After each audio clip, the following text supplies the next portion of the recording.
how did we go from this to this?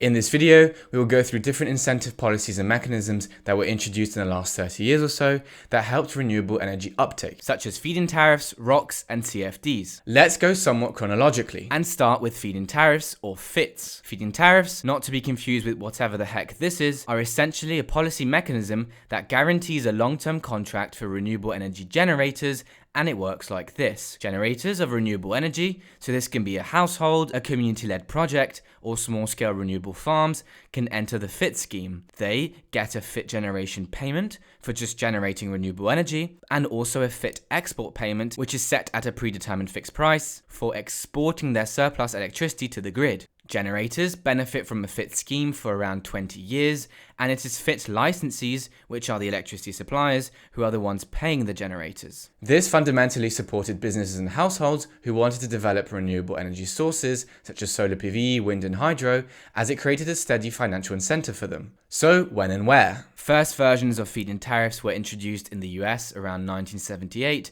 and 1990s in Germany, but many countries started adopting FITs in the 2000s. Germany's 2000 reform to its FIT policy, called the Erneuerbare Energiengesetz, was generally seen as the benchmark for FITs as it heavily accelerated solar PV uptake. Feed-in tariffs have been widely used to accelerate renewable energy development in many countries around the world, such as Germany, Japan, Uganda, and India. However, FITs tend to be used for early growth technologies to accelerate their development, so in countries where renewables are now competitive, there is no longer as big of a need for FITs, like in the UK, which closed their applications to the scheme in 2019. However, some alternatives in these types of countries tend to be developed, such as the Smart Export Guarantee in the UK. A very similar mechanism that also helped small-scale renewable uptake is net metering. Net metering is almost the same, but you would only have one meter. What I mean is that the surplus electricity that you provide to the grid gets you credits, which are then removed from your meter, as if your meter was running backwards.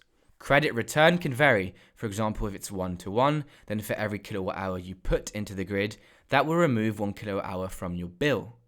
The incentive here is that you can reduce your bill by exporting your excess electricity, whilst a FIT would be a way to get some extra income, especially since the FIT payment is generally above the retail price for electricity, but steadily reduces, which is called digression. Both, especially feed-in tariffs, are seen as policies that have had a large positive impact on renewable energy uptake, especially solar PV. However, certain cases of FITs, although overall successful, may have shown some inefficiencies, such as in Japan, according to this paper, which I invite you to read. On to the second policy, called Renewables Obligation Certificates, or ROCs in the UK. ROCs operate as a market-based system of tradable green certificates. Essentially, renewable energy generators receive renewable energy certificates from the regulator, Ofgem in the case of the UK, depending on how much electricity they generated. Then, the generator can sell these ROCs to electricity suppliers. The incentive here is that generators not only get money from selling their electricity on the market, but also get extra revenue from selling the certificates to suppliers awarded to them by the country's regulator. Electricity suppliers have an obligation to provide a set amount of renewable electricity and ROCs, which was set each year. Therefore, the way that they show and demonstrate that they complied with this obligation amount to the regulator is by buying the ROCs from the generators. Electricity suppliers who do not meet this obligation pay a penalty to the regulator known as the buyout price. The collected money from the penalties is then redistributed to the suppliers who did manage to comply with the renewable obligation, giving an extra incentive to suppliers to comply. Generators would receive different amount of ROCs per megawatt hour of electricity generated depending on the technology. For example, offshore wind received more ROCs per megawatt hour than onshore wind. Whilst FITs were a way to incentivize small-scale renewable projects, ROCs, on the other hand, were to incentivize large-scale renewable projects. The main problems with ROCs in the UK was the uncertainty with the price and quantity of ROCs, which did not give full certainty of returns to investors. In the UK, ROCs ran from 2002 to 2017-ish and was basically replaced with the next mechanism we will go through, CfDs. However, ROCs still remain important in the UK, as around 30% of the UK's electricity generation is still receiving ROCs until their contracts expire, most in the 2030s. Now I will quickly touch upon REGOs, or Renewable Energy Guarantees of Origin, as they are similar but not the same as ROCs, and then move on to CfDs.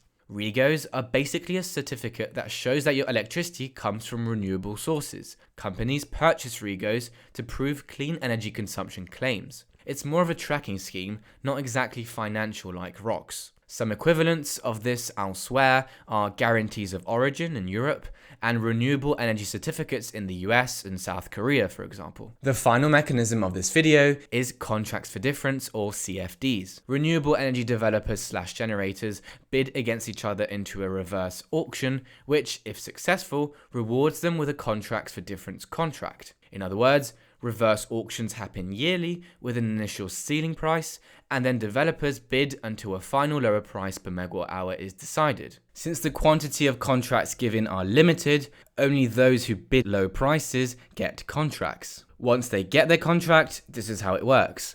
The strike price here is the price that was agreed upon in the contract, and this blue line is the actual electricity price. Essentially, CfDs guarantees that the generator will get the predetermined price per megawatt hour, which in this imaginary scenario is £55 per megawatt hour. But the actual price varies.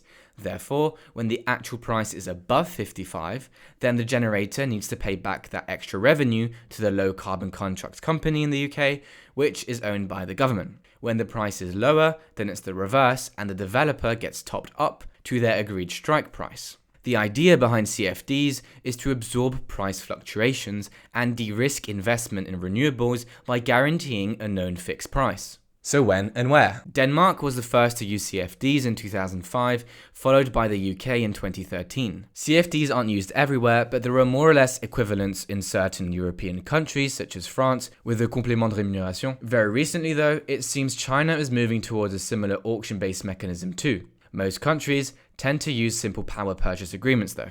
Improvements have been made, such as suspending applicability of CfDs during negative pricing, but there are many calls to improve CfDs by, for example, increasing contract durations, which is currently 15 years. There is one caveat which happened in 2023 in the UK with offshore wind CfDs, where the initial auction price was set too low. This meant that no offshore developers put a bid, as the price set was too low for them to make the returns they wanted. Moreover, some distortions arise from CfDs, such as locational distortions.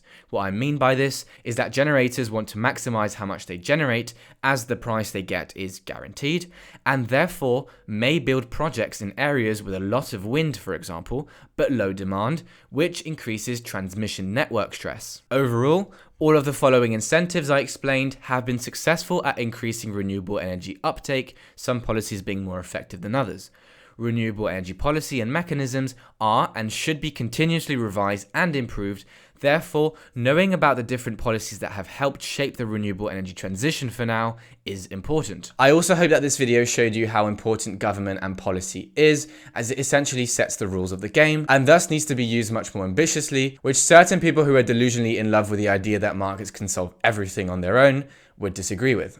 Thank you so much for watching. If you like this video and want to learn more about climate, energy and environment, don't forget to subscribe.